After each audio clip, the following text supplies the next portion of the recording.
dari jumlah bulan yang 12 itu Allah jelaskan minha arba'atun hurum. Ada 4 bulan yang disebut bulan yang dihormati, bulan yang disucikan, bulan yang diharamkan. 4, 3 bergandengan, 1 agak terpisah. Yang bergandengan itu Rajab, Sya'ban, Ramadan. Yang agak terpisah itu Muharram. Ini 4 bulan yang dihormati disebut Ashhurul Hurum. Saudara-saudara, Muharram ini salah satu dari 4 bulan yang istimewa. Kenapa? Banyak peristiwa besar yang terjadi di bulan Muharram. Hampir semua nabi dan rasul berkaitan dengan Muharram ini. Hampir semua nabi dan rasul.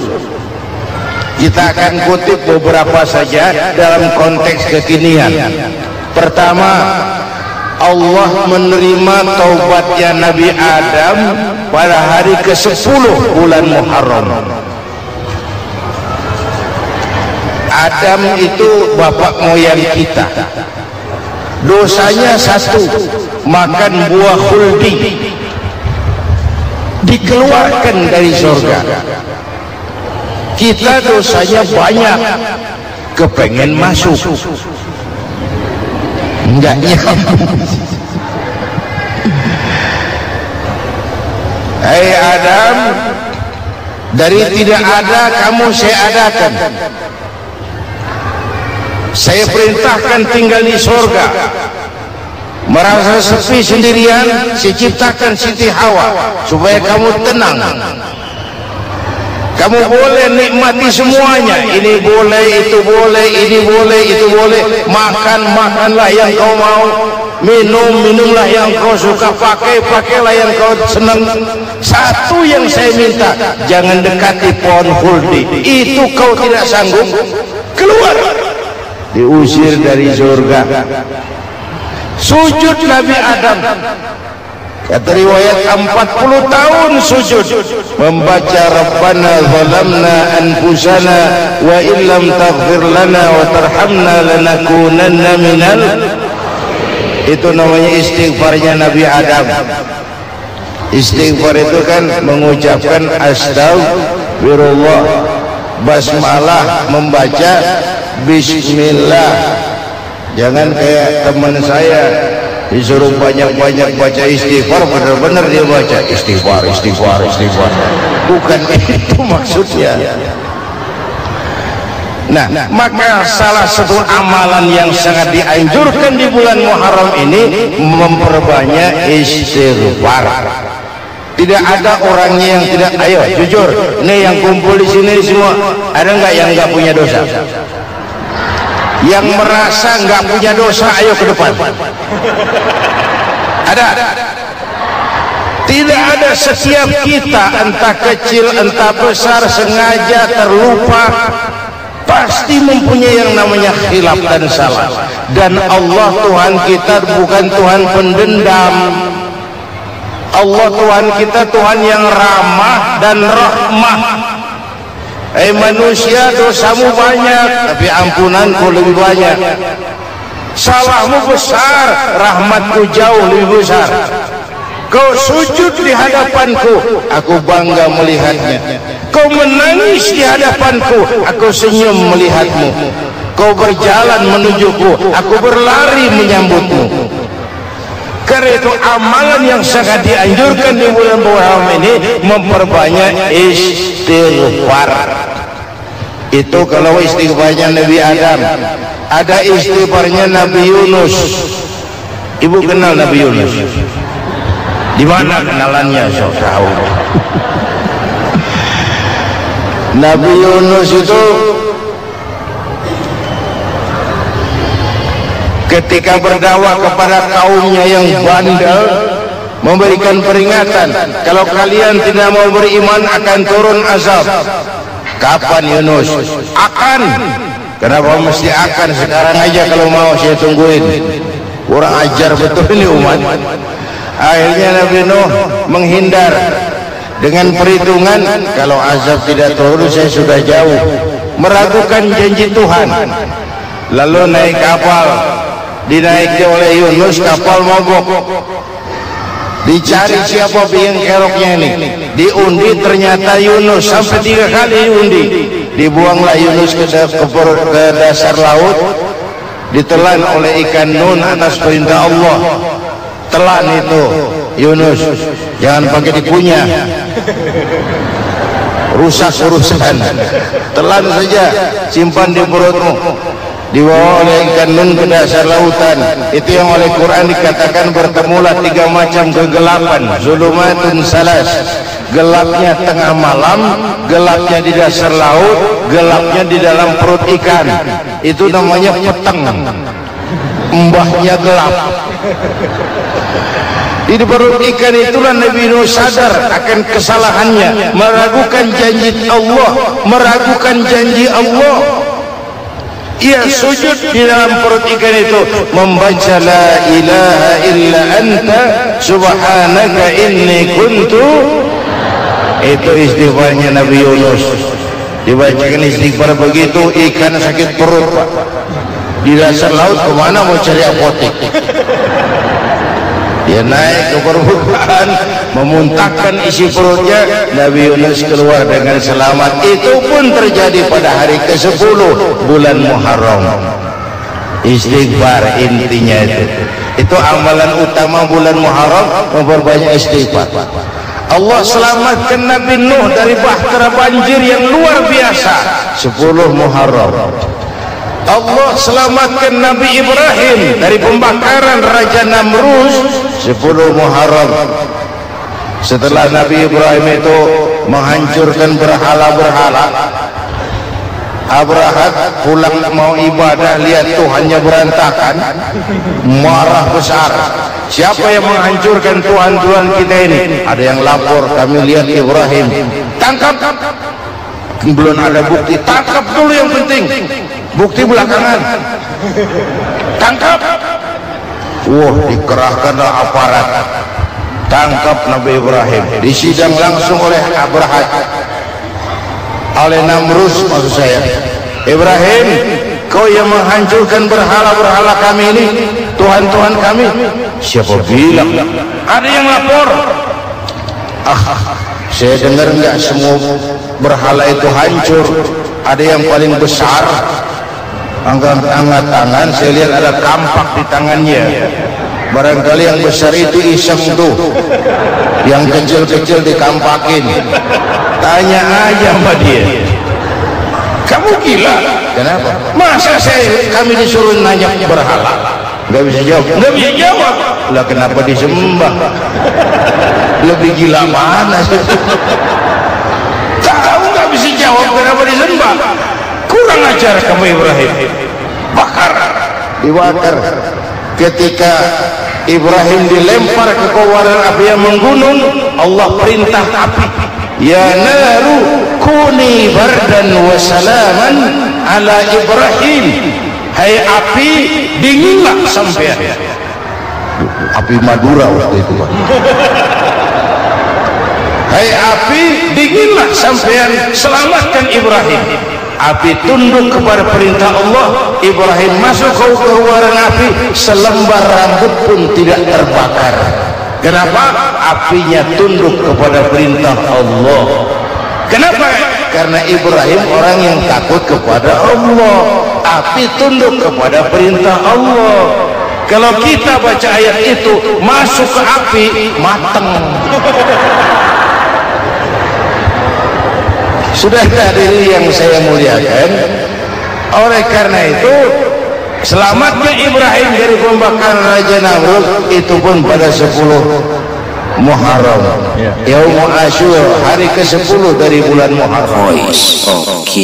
Hadirin hadirat yang saya cintai, sebagian kecil tentang Nabi Adam, Nabi Ibrahim dan Nabi Yunus, tapi saya belum menceritakan tentang Nabi Nuh tadi. Mengulang kaji, Nabi Nuh salah seorang rasul yang masuk ulul azmi 5 besar. karena memang perjuangannya menggambarkan satu usaha yang ulet dan luar biasa. Beliau diberi umur 950 tahun, lalu berdakwah selama 900 tahun, sore, pagi, siang, malam, dapat pengikut tidak lebih 80 orang, rata-rata 10 tahun satu. Kalau saya minta berhenti aja jadi nabi, Pak. Ustaz mana masih mau buka pesantren 10 tahun buka pesantren, yang nyantri cuma satu. Pedagang mana yang masih mau dagang 10 tahun dagang yang beli satu. Pimpinan partai mana yang masih mau kampanye 10 tahun buka partai yang nyoblos satu. Bangkrut. Umatnya bandel, kurang ajar, durjana, bajingan, tengik. Umatnya Nabi Nuh ini kalau diceramahi telinganya ditutup dengan tangannya. Nabi Nuh akhirnya rekes. Tuhan, siang malam saya berdakwah kepada umat ini. Tiap kali saya sampaikan dakwahmu, mereka tutup telinganya dengan tangannya. Alergi dengar ceramah. Apa itu ceramah? Non profit. Saudara-saudara, jadi mau kamu gimana, no? Sudah Tuhan, habiskan saja orang kafir. Nanti kalau punya anak, anaknya pun kafir lagi. Lebih baik bapak moyangnya sikat habis. Biasanya kalau bapak kalong, anak kampret. Bapak nyolong, anak nyopet. Fotokopi gimana aslinya? Hampir habiskan saja. Itu mau kamu, no? Ya. Oke. Nanti aku turunkan banjir, no? Buat kapal. Dengan apa saya harus buat kapal, no? Ya dengan kayu, kata Tuhan. Kayunya dari mana, Tuhan? Ya dari pohon, no? Pohonnya belum ada, Tuhan. Ya tanam dulu, no? Bikin kapal kayunya nanam pohon. Apa artinya? Perjuangan perlu kesabaran. Sukses itu ada prosesnya, nggak bisa simsalabim abracadabra lalu kita mau sukses. Semua ada prosesnya, walaupun kenyataannya begitu. Sukses banyak bapaknya, gagal itu yatim. Kalau kita sukses banyak yang ngakuin, yang baru ketemu pakai manggil encing, ketemu baru, tapi sukses banyak bapaknya. Gagal yatim, gak ada yang mau ngakuin kalau kita gagal itu. Udah bikin kapal dengan kayu di tengah kampung, bikin kapal ini. Bayangkan di tengah kampung bikin kapal, orang kafir makin menjadi-jadi. Lihat, no, kenapa? Makin saraf. Bikin kapal di tengah kampung mau belayar kemana? Tuh lihat, kalau orang nggak tahu tujuan, mountain setengah jalan. Proses yang dinilai bukan finalnya. Ya kayak gitu kesimpulannya. Saya enaknya sendiri. Bikin kapal, kapal mendekati selesai. Ini orang kafir rame-rame datang ke kapal Nuh. Mau apa? Buang najis. Sakit perut, berangkat ke kapal Nabi Nuh. Nongkrong. Dapat 2-3 tumpuk, pulang. Penuh lantai kapal dengan najis manusia. Inilah perjuangan, bukan jalan raya lurus bertabur bunga di kanan kiri. Banyak ondang renduri, fitnah, caci maki, antipat, segala macam. No. Ada orang tua dasar kafir, kurang ajar, sudah stroke berangkat juga ke kapal. Mau buang najis, pincang-pincang digotong orang. selesai buang najis dia bangun mau pulang, pegangan tiang kapal terpeleset jatuh di atas tumpukan najis. Terjadi keajaiban, yang struknya sembuh, lumpuhnya hilang, berangkat digotong-gotong pulang, jalan gagah sekali. Lalu orang kampungnya heran, ente sudah sembuh? Sudah. Berobat di mana? Kok begitu paten? Di kapal Nuh. Masih banyak.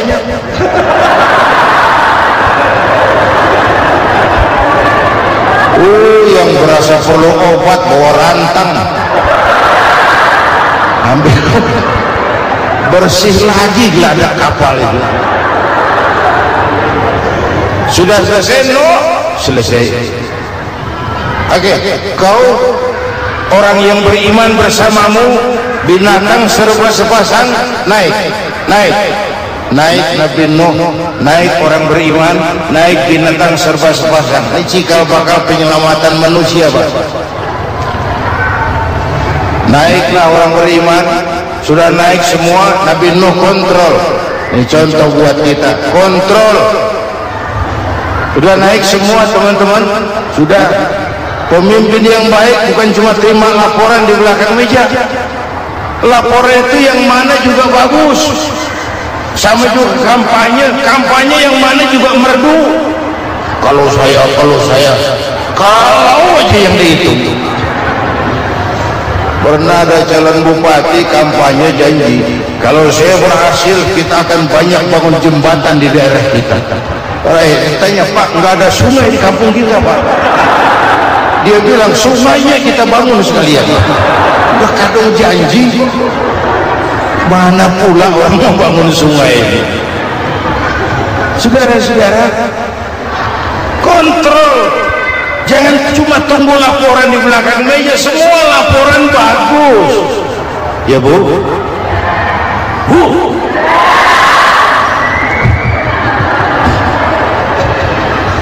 Nabi Nuh kontrol. Sudah naik semua? Sudah Nuh. Bulan bin bulan naik Nuh. Paimin bin Tugijo naik. Kami lihat naik. Ada orang Jawa juga kayaknya. Ada. Sudah kontrol. Kanan anak saya ikut nggak naik apa? Kami tidak lihat itu. Kanan. Ini potret. Bapaknya aktif ke masjid, ibunya rajin ke majelis taklim, anaknya keleleran kemana-mana. Bukan di sini, di Prancis. Udah di sini insya Allah sama.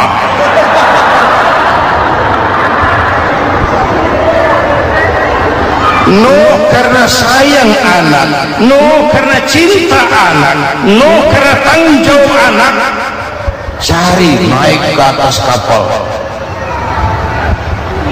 Lihat kanan anak saya, nggak lihat Nuh. Turun ke ruang bawah, periksa lagi. Mang, ayah kanan di dia. Jamaah asik nyuruh panjang. Tuh ayah Mang.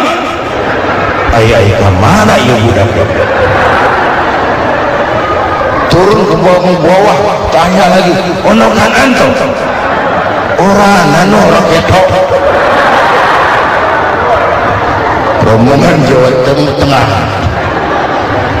naik ke atas buritan. Dari buritan kelihatan ternyata kanan tidak ikut naik kapal, kumpul di darat bersama orang kafir. Ini potret kita sekarang. Kumpul sama orang kafir, hanyut anak-anak kita, ditelan budayanya orang kafir, ditelan tradisinya orang kafir, ditelan pergaulannya orang kafir. Nuh karena sayang anak dari atas manggil. Dalam Quran dijelaskan itu, karena Nabi Nuh di atas, Kanan di bawah, teriak, ya bunayya kam ma'ana.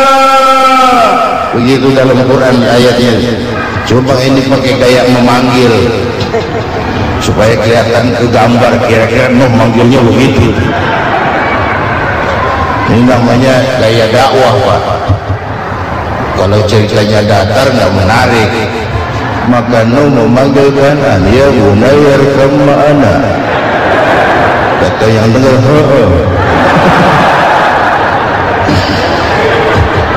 ini gaya orang manggil, ya bunayya irkam ma'ana.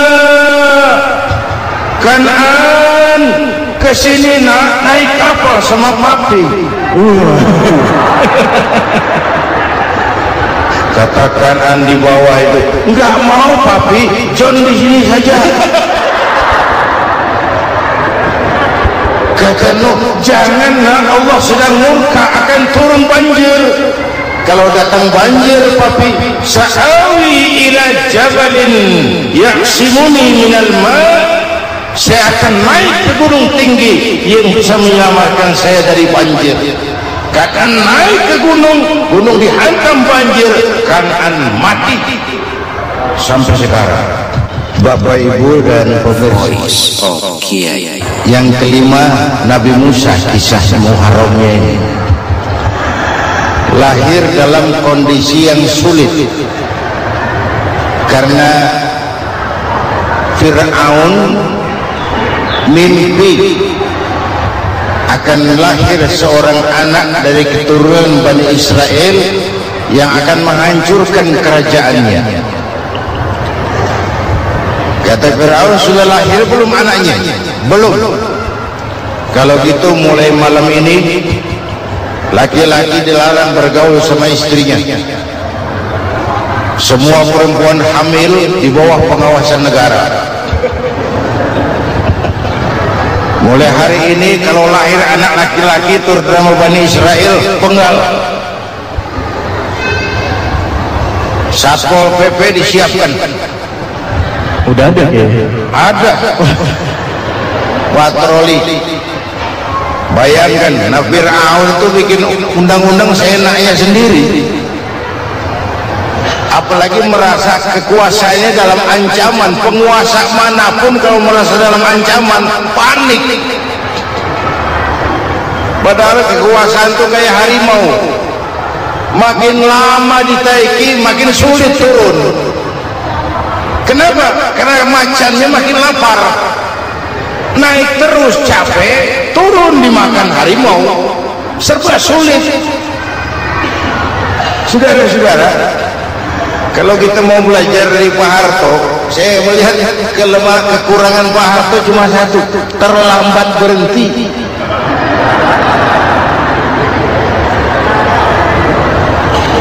Terlambat berhenti. Di sekelilingnya banyak tukang-tukang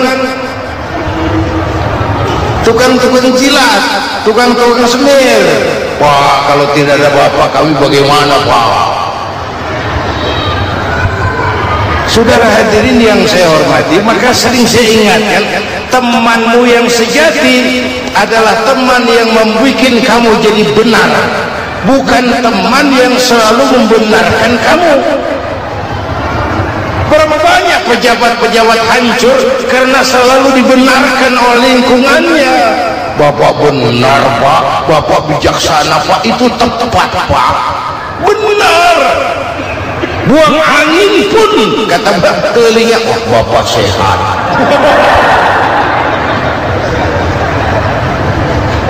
Temanmu yang sejati, teman yang bikin kamu jadi benar, bukan teman yang selalu membenarkan kamu. Bapak Ibu hadirin yang saya hormati, tapi kehendak Allah terjadi, lahirlah Musa. Bayinya dihanyutkan di sungai Nil.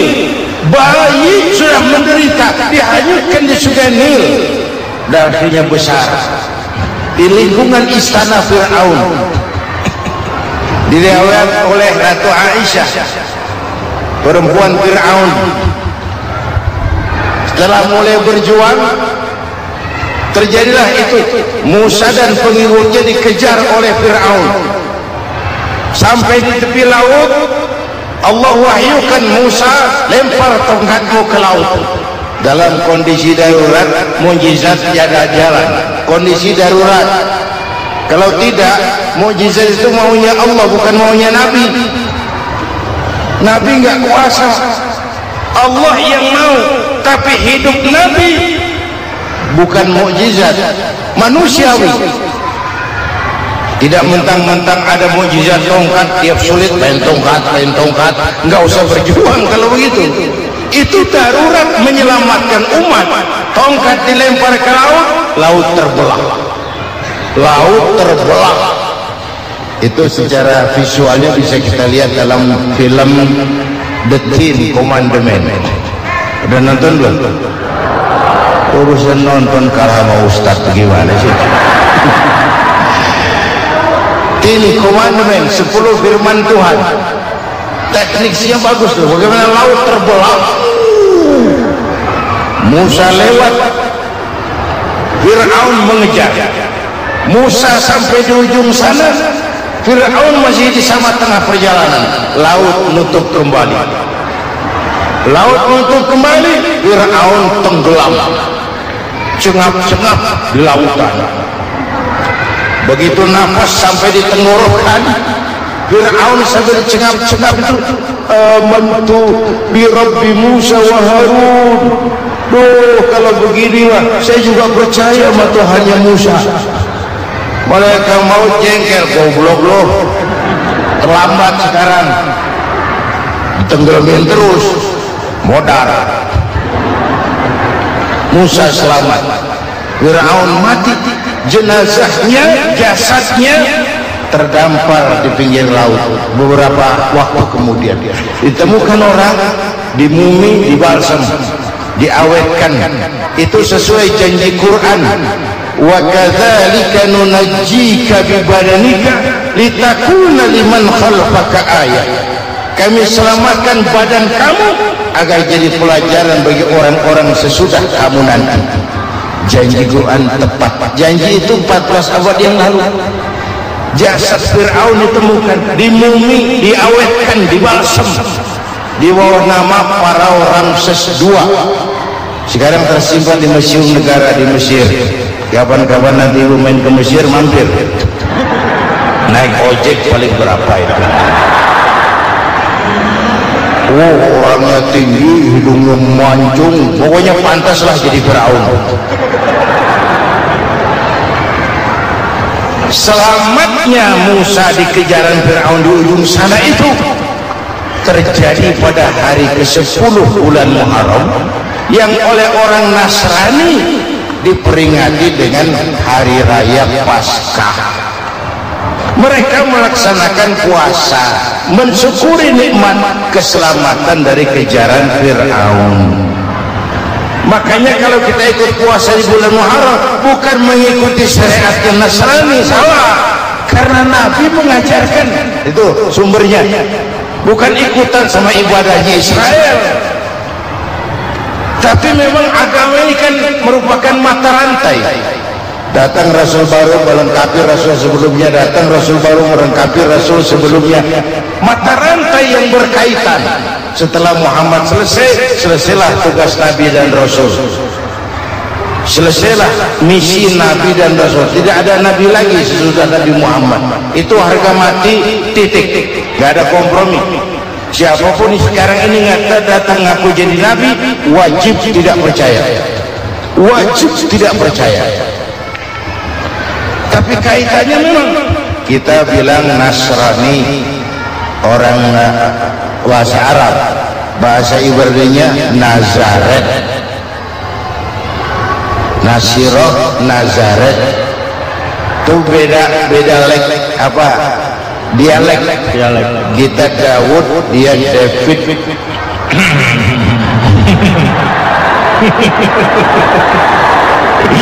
Ibrani. Kita Ali, dia Alek. Kita Sulaiman, dia Solomon. Kita Camat, dia Tomot. Ini dia ngomong ini comot sembarangan.